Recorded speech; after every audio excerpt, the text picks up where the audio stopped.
பழைய ஓய்வூதிய திட்டத்தை அமல்படுத்த வேண்டும், ஊதிய உயர்வு அளிக்க வேண்டும் உள்ளிட்ட 10 அம்ச கோரிக்கைகளை வலியுறுத்தி ஜட்கோ ஜியோ அமைப்பினர் பணி புறக்கணிப்பு போராட்டத்தில் ஈடுபட்டு வரக்கூடிய நிலையில் சிவகங்கை மாவட்டம் சிங்கமுனரி பேருந்து நிலையம் முன்பாக ஆசிரியர்கள் மழையில் நனைந்தவாறே ஆர்ப்பாட்டத்தில் ஈடுபட்டு வருகிறார்கள்.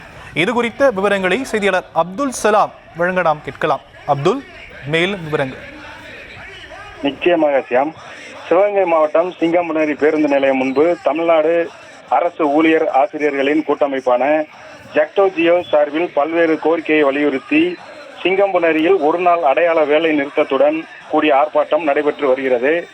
ஆர்ப்பாட்டத்தில் 1/4/2003 பிறகு அரசு பணியில் சேர்ந்தவருக்கு பங்களிப்புடன் கூடிய ஓய்வூதிய திட்டத்தினை ரத்து செய்து பழைய ஓய்வூதிய திட்டத்தை உடனடியாக அமல்படுத்த வேண்டும், இடைநிலை ஆசிரியர்களுக்கு, முதுகலை ஆசிரியர்களுக்கு, உயர்நிலை பள்ளி மற்றும் மேல்நிலை பள்ளி தலைமை ஆசிரியர்களுக்கு, உடற்கல்வி இயக்குனர், உடற்கல்வி ஆசிரியர்களுக்கு ஒன்றிய அரசுக்கு இணையான ஊதியம் வழங்கப்படாமல் இழைக்கப்பட்டு வரும் அநீதிகள் களையப்பட வேண்டும், ஆசிரியர் தகுதி தேர்வு குறித்து உச்சநீதிமன்ற தீர்ப்பின் காரணம் காட்டி 23/8/2018 முன்னதாக பணியாற்றிய ஆசிரியர்களுக்கு ஏற்பட்டுள்ள அச்சுறுத்தலில் இருந்து டெட் தேர்வில் இருந்து விலக்களித்து ஆசிரியர்களை பாதுகாத்திட வேண்டும், சாலை பணியாளர்களின் 41 மாத கால ஊதிய நிலை உடனடியாக வழங்க வேண்டும் உள்ளிட்ட பல்வேறு கோரிக்கைகள் வலியுறுத்தி ஆர்ப்பாட்டம் நடைபெற்று வருகிறது.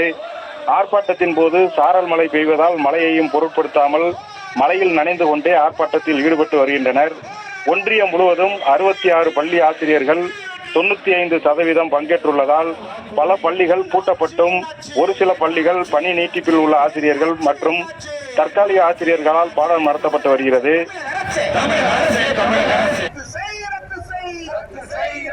விவரங்களுக்கு நன்றி அப்துல் சலாம்.